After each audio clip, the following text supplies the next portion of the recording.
Assalamualaikum warahmatullahi wabarakatuh.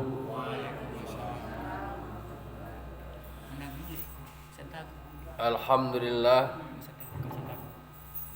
Alhamdulillahilladzi arsala rasulahu bil huda wa dinil haqq liyudhhirahu 'ala dini kullih wa kafa billahi syahida. Ashhadu an la ilaha illallah wahdahu la syarika lah wa ashhadu anna Muhammadan abduhu wa rasuluh sallallahu alaihi wasallam la nabiyya ba'da amma ba'd. Qala rabbi shrah li sadri wa yassir li amri wa hlul 'uqdatam min lisani yafqahu qawli. Bapak-bapak, ibu-ibu, kaum muslimin dan muslimat jamaah subuh Nurul Jihad yang dimuliakan Allah Subhanahu wa taala. Ba'amangko basabuna dimuliakan Allah. Itu adalah doa. Doa kita yang selalu hadir dalam majlis ilmu, semoga kita selalu dalam keberkahan Allah. Maka kita disebut dengan orang yang dimuliakan Allah. Bahawa kau dimuliakan Allah karena manusia kau adalah makhluk yang mulia. Manusia memuliakan kemanusiaan manusia itu sendiri. Bahasa awak ego, awak digadangan orang, tentu awak menjaga kegadangan dan digadangan orang. Awak kau makhluk yang paling mulia di antara sekian makhluk, maka Allah memberikan kemuliaan itu kepada kita jago. Jadi banyak istilah itu walaqad karramna bani Adam. Kami memuliakan anak-anak cucu Nabi Adam. Itulah doa awak, semoga awak selalu mulia di sisi Allah Subhanahu wa taala, karena yang paling mulia itu adalah orang yang paling bertakwa. Alhamdulillah, puji syukur kita ucapkan kehadiran Allah Subhanahu wa taala atas segala limpah nikmat dan karunia-Nya. Kita masih selalu Allah berikan kesehatan, Allah berikan nikmat iman, sehingga kolaborasi kombinasi antara nikmat kesehatan, nikmat iman yang kemudian menggerakkan hati awak untuk bisa melangkahkan kaki, mengayunkan tangan melalui kudrat dari Allah Subhanahu wa taala, datang awak ke surau Nurul Jihad. Salam dan salam kita kirimkan kepada arwah junjungan kita Nabi besar Mustafa Muhammad sallallahu alaihi wasallam yanglah memberikan pedoman kepada kita, tinggal dek kita lain menjalankannya. Jadi Rasul memang bapasan kawa memberikan warisan. Taraktu fikum amraini ma in tamassaktum bihima lan tadillu abada. Kitab Allah wa sunnah Rasulillah sallallahu alaihi wasallam. Aku tinggalkan dua pedoman, dua pusaka, dua pegangan. Salamu kamu lai bapaci arek baganggam taguh kepada dua tersebut, maka la nalan tadilu abada, nak kasase wa salamu edo. Ba mengkuado nan sase dek karena indak lai bapedoman kepada Al-Quran dan hadis. Kama pedoman lai bapedoman kepada nafsu. Ada je orang nan mai lai mengarati Al-Quran dan hadis lalu kemudian bisa sase karena lah diwarnai oleh hawa nafsu.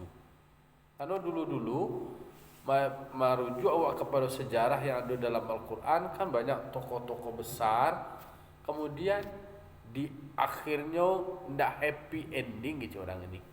Justru mereka tersesat dek karena lah dipenuhi dengan hawa nafsu. Akulah nambar lindung awak kepada Allah Ta'ala, jauh awak dari segala sesuatu yang akan merusak iman awak dan akan menghancurkan awak di akhir. Baiklah Bapak Ibu jamaah yang dimuliakan Allah, kita ulang-ulang puluh kaji kita balik, kita kana-kana jua pa kaji dek baulang pasal jalan dek batampuah. Itu kecil orang tua awak Jadi kita ulang jo kaji nalam moy nak do bata tambah baru ge kitab do Al-Qur'ane takah tujuo.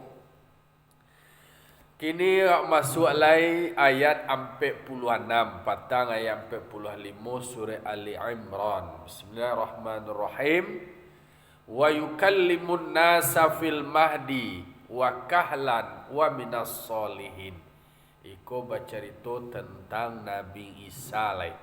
Jadi berurutan tu mulai cerita dari kakek nenek, kemudian tentang kisah induk, kemudian tentang beliau benar Nabi Isa alaihissalam. Kalau petang kan menceritakan tentang perkataan malaikat Jibril magiah kabar kepada Maryam, oi Maryam, Allah magiah kabar gembira ke engkau. Engkau punya anak tapi tidak punya suami doh. Dengan kalimat saja punya anak. Itu namanya disampaikan dari malaikat adalah kabar gembira. Tapi kalau tumbuh dewa abah aki kira kata tu dapat anak tapi nak do balaki. Tentu ibu orang sekampung langsung viral le. Karena kini orang beranak mengeceknya nak balaki atau perlu dipertanyakan nak do nan ajaib dia tu. Hanya lahir balaki tapi nak nikah tu ni tu. Itu disampaikan kabar gembira namanya. Atau anak banamo ketek banamo. Jadi kalau punya anak degih nama Ismuhul Masih Isa bin Maryam. Isa bin Maryam. Namanya Al-Masih Isa putra dari Maryam. Jadi kanonnya nak punya ayah, abah nisbahan kain dua aja lain.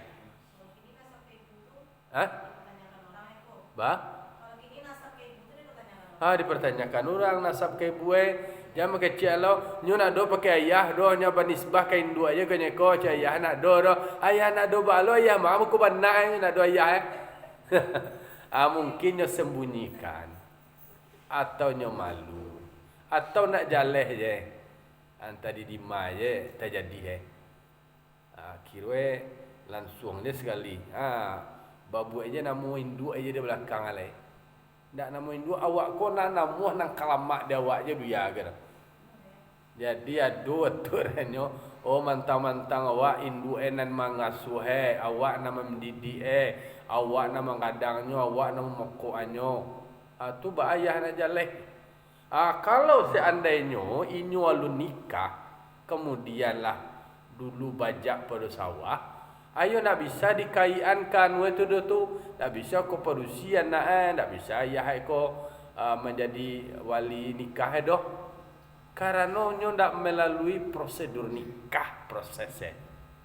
Itu adalah jadi akad perkawinan itu menentukan status hukum anak dan pasangan tersebut.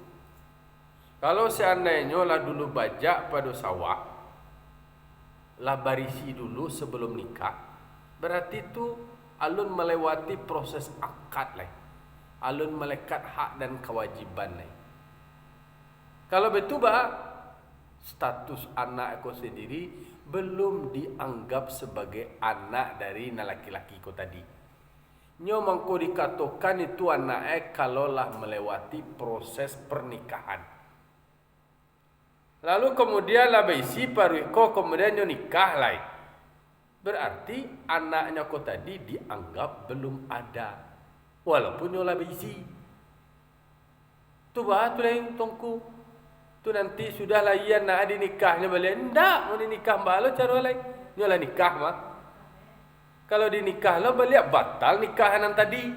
Kalau batal nikah tadi berarti berhubungan setelah nikah tu tadi itu haramnya sedunia itu. Kau perlu diberikan edukasi ke masyarakat. Apa yang ulang Nah, kalau nya mau ulang tu definisi mau ulang tu berarti nya membatalkan yang sebelumnya. Membatalkan. Tuan ade nang karajonya selama kau tu nak halal doh. Haramnya bazina aja tadi kesudahnya. Karena nyolah membatalkan kecuali nyo dulu nikah siri. Lalu kemudian nyo mencatatkan ke KUA leka bebedan itu nikah jo mencatat nikah berbeda. Aku perlu diberikan penjelasan. Itu bawa tu selama kau nak sah nikah itu ulang nikah itu mangan menikah. Tentu harus jalan lu rukun nikah. Lihat do mempulai laki-laki lihat do mempulai bodusi lihat do wali lihat do saksi lihat do nak sigat nikah anunya akad nikah ijab kabul lah tu mah. Kalau lah cukup dah kata sah. Itu mangan nama nikah pun nama lain. Tidak tahu. Itu mangkue itu diberitahu terkait dengan itu. Jangan beko mau kasih kece untuk membarasihan nikah niko. Apa nak barasihan agamu ko nak namu bakiro-kiro je do dasar nak ada barasihan. Berarti kalau sebelum nak barasihan, kalau nak barasihan mengar kerajaan. Ayo diulang malah anak tadi itu tetap luar ni tu. Lah, itu kasus peristiwa yang terjadi kepada Nabi Isa alaihissalam. Lalu di ayat 46 dikatakan oleh Allah Taala wa yukallimun nasa fil mahdi. Nabi Isa ko inyo diberikan kemampuan berbicara dengan manusia ketika masih tifla, ketika fil mahdi. Fil mahdi itu adalah ketika masih dalam ayunan. Jadi ketika masih dalam buai lalu apa lalu mak alah mengecek nak sekali. Itu kelebihan Nabi Isa alaihissalam. Lah mengecek kan. Maklumlah tantangan Nabi Siti Maryam, dia berasal dari keluarga baik-baik. Orang keluarga yang baik-baik konan marasai menjadi pengunjang orang. Kalau orang nala jalah la takatu lo si perek anu itu. La takatu orang nak dulu bertanya do. La takatu je namanya mah orang lah ba'aba sawala memaklumi je kesalahannya tunyo. Tapi Maryam dari keluarga baik-baik. Ayah jenduknya orang elok. Kemudian mengandung Bilo menikah. Sia laki wala mengandung ala bunci Ala ibu kasadue.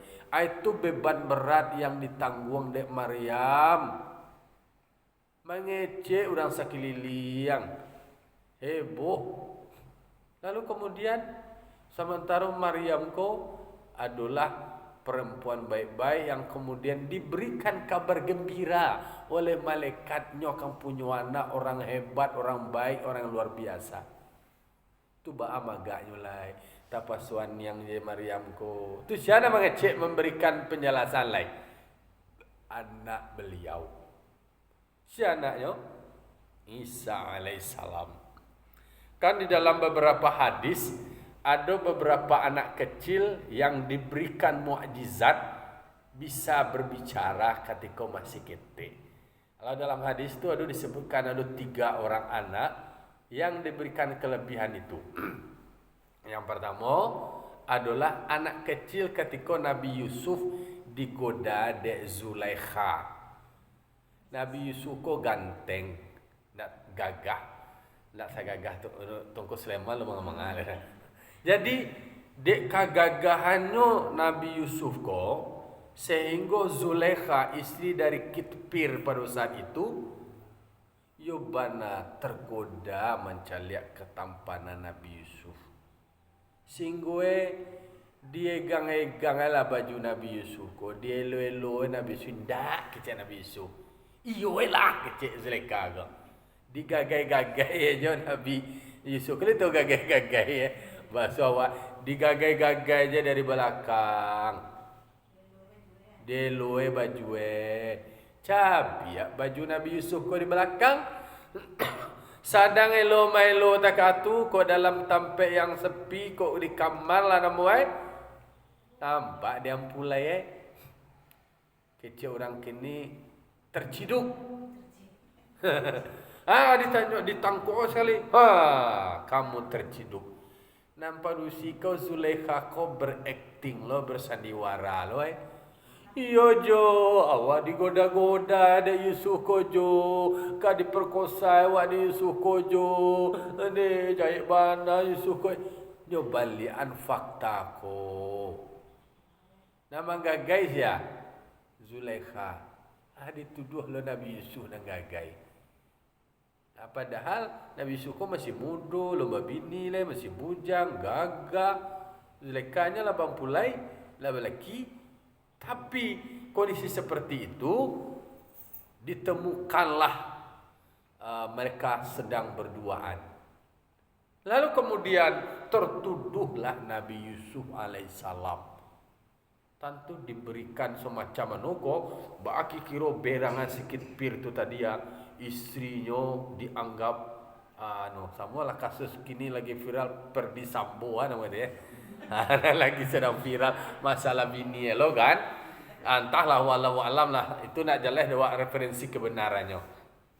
Kalau Nabi Yusuf alaihissalam ketika peristiwa itu terjadi, tentu diungkap bukti-bukti dan fakta-fakta. Siapa menjadi saksi? Ndak do. Sementara nan kitpir suami dari Zulaikha ko, yo menampaknya sedang gagainya Zulaikha ko. Zulaikha membalikkan fakta. Tentu dek suami tentu menyalahkan Yusuf, membenarkan istrinya. Lalu adolah anak ketek yang masih dalam ayunan, dalam buayan nama calia. Di dalam surah Yusuf dikatakan waqad qamis di dalam ayat itu diceritakan tentang bahwa pakaian, kalau seandainya Nabi Yusuf yang aktif, berarti pakaian Nabi Yusuf ko cabi di mungko. Kan ko pursi konyo digagaye tu atau degang baju Nabi Yusuf tu, berarti Nabi Yusuf yang aktif namanya, berhadap-hadapan.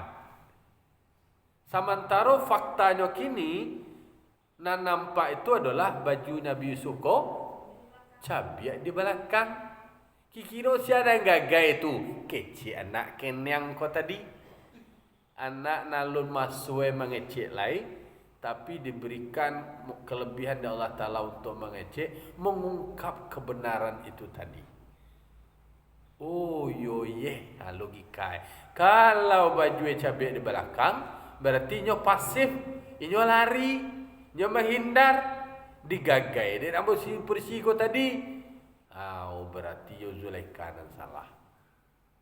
Tapi nama Nabi Yusuf tetap jadi hukum dek karena memang membuat alam itu dalam pikiran mereka menganggap kegaduhan. Jadi gagah kau awak bisa boh lo orang deh. Kalau gagah mana orang laba laki, laba bini na, laba laki mana dek karena gagah. Ancak mana sehingga kan seluruh perempuan kota Mesir itu pernah dikumpulkan dek Zulaikha. Dek karena viral menjadi percakapan, lagi trending topik, menjadi pembicaraan tu. Zulaikha mencintai pembantunya aja. Macam-macam lah judulnya. Dikumpul aja dek Zulaikha seluruh orang Pursi ko. Dia giam palam je, dia giam pisau je. Paci buka lah saya dalam palam go kecil Zulaikha. Sadang menyanyai ampalam, pisau tajam. Disuruhlah Nabi Yusuf lewat kayaan mereka. Melentok-lentok bahasa orang kini kan. Silakan masuk Yusuf, dia pakai di aula besar logo. Halah, berjalan Nabi Yusuf mengangalah sudah dinduk je nak ngomong-ngomong sudah. Patai-patai selera mencelak Nabi Yusuf. Nampalam ko disai ejuo, lah disai ejuo palam. Dak taraso lah dia mencaliak ketampanan Nabi Yusuf tu tangan ko lah tasai je pisau. Dia nak ada fokus lain. Dak do taraso sakit karena ingatan. Jadi rasa sakit tu karena ingatan. Kalau tak kena dewa sakit ko celiak anyo sakit Tapi kalau ada sesuatu keadaan tu mengalahkan perhatiannya, nak sakit kau nak terasa oleh. Tertutupi dengan kebahagiaannya menceliak ketampanan Nabi Yusuf. Itulah kira-kira kecil Zulaikha lah mati. Jangan ngecek je pandai je. Ada nikon ada nido setiap hari ya. Orang gagah kau nak nampak setiap hari. Tergoda nak kendak puluh. Kalian baru sekali menceliak tu. Alah patai-patai selero dia je. Alah nak tahu ke tanganlah kan saya ke. Ikon nambo hidup setiap hari. Orang gagah di istana. Itu lo rugi kalau gagah mana eboh lo orang ni. Ancal lah biasa-biasa buruk je awak. Nak laku ke awak nak buat ada pun nak tagaduh awak orang. Tapi Nabi Yusuf kok menikah dengan Zulaikha atau enggak? Akhirnya iya. Tapi ada yang protes hari itu. Hmm. Pas Pak Tua baca doa Nabi Baina. Yusufa wa Zulaikha. Iya. Protesnya yang ada dari Mesir dari Arabnya. Dalam sejarah nggak ada Yusuf menikah dengan Zulaikha atau jadi nggak boleh dibacakan doa antara Yusuf dan Zulaikha. Yo, kalau itu memang kalau ada yang komplain itu harusnya cari kalau referensinya. Kalau di dalam buku-buku sejarah kan ada buku cerita-cerita itu kan disebutkan pada akhirnya Zulaikha Nabi Yusuf itu menikah dengan Zulaikha. Maka dalam doa-doa itu doa pernikahan itu nan disebutkan Nabi Muhammad, Nabi Adam dan Hawa gitu kan, termasuk dengan Yusuf dan Zulaikha. Kalau yo seperti itu perlu dicari lo beliau. Karena memang ketika ada tinjauan debatan seperti itu untuk mencari kebenaran dicari beliau. Berarti ada yang menggugat ya. Sementara seluruh aku saya Indonesia itu doa ni tu. Itu doa. Nah, jadi itu contoh anak yang waktu kecil berbicara. Termasuk nang kedua anak Juret, anak kecil ketika si Juret.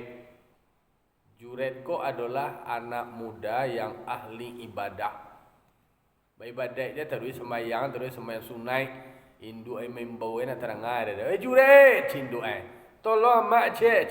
Tak dengar lah ide ke cinduk kau punya sembahyang sunai. Mana keadaan nuang kau induk dan atau sembahyang sunai kau. Kau kan pelajaran lo dewa bang. Jangan sampai wak ahli ibadah tetapi mengabaikan rasa cinta wak kepada ibu awak. Boleh petang kecil orang hari ibu je. Pada hari ibu kau kan selamanya. Tapi ialah kami peringati hari ibu ko betapa peran ibu ko luar biasa. Sehingga si Juret tu dan ahli ibadah agak terabaikan jindu seneknya. Ibu tindu nak dipadianya jawabnya. Ada timur je lah dia pembagiannya si Juret ko ni. Itulah pasal awak gua. Dia abaikan, merasa terabaikan, merasa teracuhkan karena sibuk dengan ibadahnya. Ibadah itu kan untuk kebutuhan spiritual pribadi. Sementara berbakti kepada orang tua itu adalah sebuah kewajiban terkait dengan pihak orang lain, yaitu orang tua. Sehingga si Juretku sendiri mendapat ujian. Dek karena ahli ibadah, dek doa lah timur je pembagiannya je. Aduh je lah orang nama ngaku-ngaku. Istilahnya bahasa tadi ko ujung-ujungnya tetap jo menentukan soal hubungan ke. Ada orang perusi, kemudian datang je ke surau Juret ko. Bagolek-golek je di muka Juret ko. Bahasa awak kau bergolek-golek je, digoda-goda je Juret kau. Nah nama si Juret kau ahli ibadah. Nak do tergoda ke dia dah. Macam-macam lah cara dia. Ngelantik-lantik alam bui terkasar kini kau. Apa golek-golek, apa guling-guling ada kayak Juret kau. Nak tergoda-goda Juret kau doh. Nak jan doh. Nan Juret kau tadi dia tarik beribadah. Tapi nampak rusi kau tadi. Abak fikir lah, abak acara si Juret ko nantinya mengakui aden ko bini itu lah istilahnya. Bayi ke tempat orang lain lah. Nanti sabui dia orang kan tukang gambalo. Ibu nanti tukang gambalo, tukang gembala nanti dijadian sebagai ceritanya. Berhubungannya dengan pria lain. Tu mengandung Mengandung dia sampai ke orang kampung lain. Kok soal fitnah dunia aku kan banyak. Orang ahli ibadah ku elok bana wa aduluran jejuk. Mengaku orang Purusi ko tadi menyorak orang banyak. Oi orang banyak, orang kampung. Ambo ko mengandung anak si juret ko. Si juret na mengaraju ambo ko gaya ye baik-baik tunyo. Anak sebanai karajue ko itu dan segala macam lah. Tu heboh orang sekampung Orang sekampung ko ndak piaka kalau nanti kata-kata tu ndak adonyo anu tu lain. Ndak adonyo konfirmasi ge do. Ndak ada check and recheck ge do. Ndak adonyo melapor ge ke pihak berwajib do. Langsung je nyotora surau juret ko tadi je. Baik tak-kata sinetron ko. Terprovokasi lah orang-orang tertentu. Apa le musuh si juret? Nya orang bayak ko dulu musuh ko. Musuh ko lah penggerak ko. Kecil bantu bantu yo bana kiro karajo takakwa dibakal surau si juret ko. Yo macam-macam lah disiksa ge si juret ko tadi. Lalu kemudian lai anak ko tadi, lai anak kenek ko tadi, tu sebutnya mah kan ke cukup anak si juret ko lah lai anak ko. Ai buh dirusak lah sampai tinggal si juret sampai ibadah atas izin Allah Subhanahu wa taala. Pada saat genting seperti itu kok surau lah tabaka, kemudian si juret kola de seret-seret ada orang banyak. Tu batanyo lalai kanak ko tadi berditanyon kanak tu ni sia hang dia hayang bo syanu tu karajo sinanto seno je. Jadi nak juret ayam dah aje. Hindak aje. Tu nak kenek nak bisa mengecek mengungkap kebenaran seperti itu. Ada di kampung wan nak kenek lah bisa mengecek sekali. Alun ada lah ngiak itu sebenarnya. Itu beberapa peristiwa yang tercatat di dalam sejarah termasuk celai. Jadi ada anak masyitah jelai. Anak masyitah yang masih dalam baduangan tu, inyo diberikan lo semacam kelebihan bisa berbicara. Kan suami dari masyitah ko lah dilempar ke kuali gadang ayang itu Allah tercampak sinan manggalaga. Tanya lo dia prajurit dari perang oleh. Hoi masyitah, awalaika rabbi ghairi adu kecil lai percaya engkau perawan ko Tuhan dak je Tuhan dan Allah je sama je perawan tu Tuhan Allah lo tunyo je. Dilempar lo anak pelang gadang tu lah tabang anak ko tadi lah tercampak ke dalam kuali. Tu tinggal anak masih dalam gendongan lai. Nak ba acara ko lai. Mencari anak takatu tu agak tertagun sete anak ba ketek baru alum marasun bai duit le. Mengecek lah anak kau tadi ya ummi qi'i wala tataqasi fa innaka minal haq. Wahai ibu jangan cameh jangan takui jangan bolo di pikiran. Terjunlah engkau ke situ sungguhnya engkau berada dalam kebenaran. Tak kacui ulang deh. Anak ketek bisa lo mengecek. Itu beberapa. Jadi dalam sejarah ada beberapa anak kecil yang kemudian diberikan kemuliaan yang bisa berbicara ketika masih dalam ayunan. Termasuk Nabi Isa alaihissalam disebutkan di dalam Al-Quran wa yukallimun nasa fil mahdi. Jadi Nabi Isa alaihissalam ia menjelaskanlah, mengklarifikasi fitnah-fitnah orang terhadap Hindu. Alai ia bana berat ujian Maryam ketika dalam kondisi seperti itu.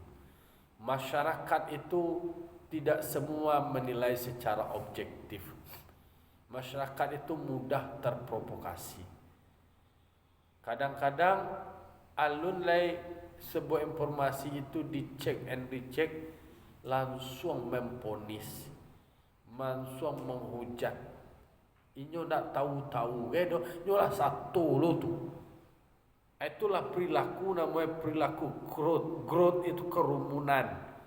Nyo nak tahu celah do heboh orang nyo lah satu lo, demo orang nyo lah demo lo, anan demo negara tentu tu do. Itu yang terjadi. Nabi Isa yang ketika masih kecil memang diberikan mukjizat bisa berbicara menyampaikan itu. Apakah semuanya percaya? Nama yang berimannya percaya. Jadi kelompok dalam masyarakat itu selalu terjadi. Ada pro dan ada kontra, ada mendukung, ada yang menolak. Kelompok-kelompok yang pro, yang tersentuh dirinya tu dengan kebenaran, dengan ungkapan fakta-fakta. Takkah Nabi Yusuf tadi itulah siapa bisa mengiru. Kemudian akhirnya Nabi Yusuf tu diberikan penjelasan dari anak kecil. Nak terbayang orang soal baju dan cabiak tu gaya diceliak. Orang menyalahkan laki-laki yang salah. Samu tak tabrakan ketika Honda joto berantak, mana yang enggak pernah salah. Otonya dah salah yang enggak pernah. Tapi kan dicelek-celek, dianalisis di mana posisi lantak itu nampai yo. Kalau kau di belakang berarti nyo kan lantak wah. Di lantak. Kalau di muka berarti yo malantak. Ini berbeda malantak dengan di lantak. Tabrak, menabrak dan ditabrak.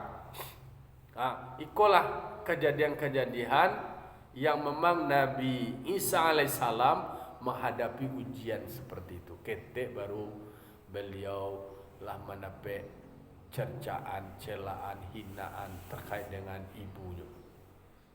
Marek memang kondisi-kondisi seperti itu. Kau basuh awak aku deh, kau YouTube buat jadi lo kawak nak dapet wak mai duit. Siapa yang bisa bertahan dengan kondisi tak itu?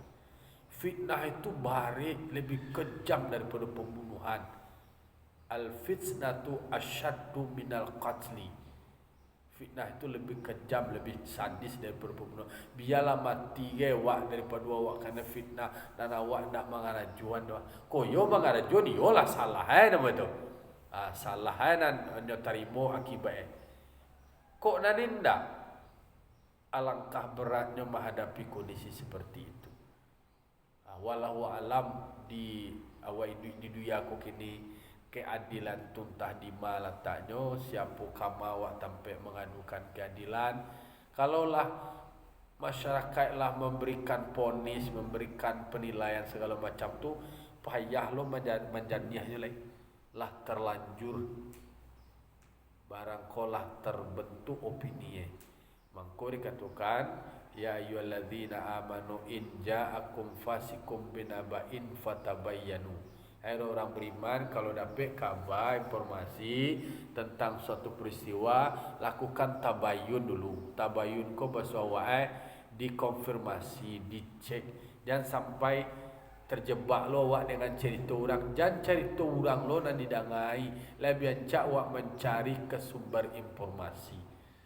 Yo wak nan kata-kata tu kan menarik cerita tu. Oh iyo tu ye. Oh bata tambah. Yo bano. Iyo mawa mana yo lo takatu ala. Lah tambah naudzubillah summa naudzubillah sibuk dengan urusan orang lain. Al istighalu bi uyubil khalqi. Sibuk dengan aib-aib orang lain. Awak sendiri wallahu a'lam. Jadi ayat ko memberikan pembelajaran kawa bahwa anak kecil pun ada kesempatan. Jadi dalam tafsirnya tiflan qabla waqtil kalam. Dan di ayun itu maknanya ketika masih kecil sebelum waktunya bercakap-cakap. Alun waktu le mengeceknya lah bisa mengecek. Wakahlan wa minas solihin. Ketika nyo dewasa atau remaja nyo masuk orang-orang yang soleh. Waktu kete lah bisa mengecek.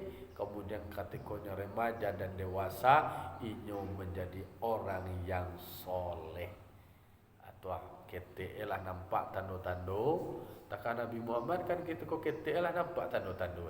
Mengandungnya Aminah tu nak do mengandung barek takai di dua kan. Ibu kan ada terasa barek sakit kan. Kalau Aminah hamalathu ummuhu Aminah falam tajid li hamlihi alama wala thiqala. Itu ada dibaca dalam rawi ketika mulut hamalathu ummuhu Aminah amina falam tajid li hamlihi alaman wala thiqalaha. Ketika Aminah mengandung, nyoda aduk marah sobare, dak dulu marah sosaki. Itu halah do tando datang malaikat cici, datang nabi Allah cici mengaban, wahai Aminah, engkau mengandung penghulu alam, engkau mengandung rasul yang mulia. Itu jadi nampak dari ketek lah, nampak tando. Bahasa orang wak kini gua nama nangka jadi orang siaan betul lah nampak tando. Nama nangka menjadi koncek kalau nampak tando. Anu istilah kalau sebelum koncek tu namanya garundang lah, nampak garundang. Lah itulah iktibar bagi awak pelajaran. Semoga mengajarkan awak akan peristiwa yang terjadi kepada Nabi Isa alaihissalam. Bisa lo menjadi iktibar awak, menjadi pembelajaran. Tuntung awak, anak awak KTE terdidik, kemudian menjadi dewasa, remaja, dewasa, termasuk awak menjadi minas solehin, bahagian dari orang-orang yang soleh. Berdoa awak tarik Allah Ta'ala setiap hari, setiap waktu awak dilindungi oleh Allah Ta'ala dari segala mara bahaya fitnah dunia. Fitnah dunia kau bisa menghancurkan diri awak, menghancurkan mental awak, menghancurkan keluarga, menghancurkan masa depan awak. Fa'tabiru ya ulil absar la'alakum turhamun. Wassalamualaikum warahmatullahi wabarakatuh.